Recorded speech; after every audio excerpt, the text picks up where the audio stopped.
cabeça aos 39 anos. Não é rápido. É rarissimamente que ela dói. Ninguém tem culpa. Meus pais já descansaram seus fardos e já não há mais um modo deles terem seus olhos sobre mim. Mãe! Oh, mãe! Oh, pai! Meu pai, onde estão escondidos? É dentro de mim que eles estão. Não fiz pra eles mausoléus. Pus eles no chão. Nasceu lá, que quis.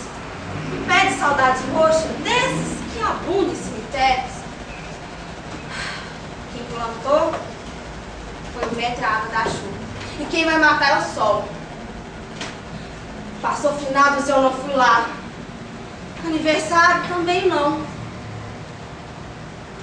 Pra quê? Se pra chorar qualquer canto me serve. É de tanto pensar neles que eu não vou. Ô, mãe.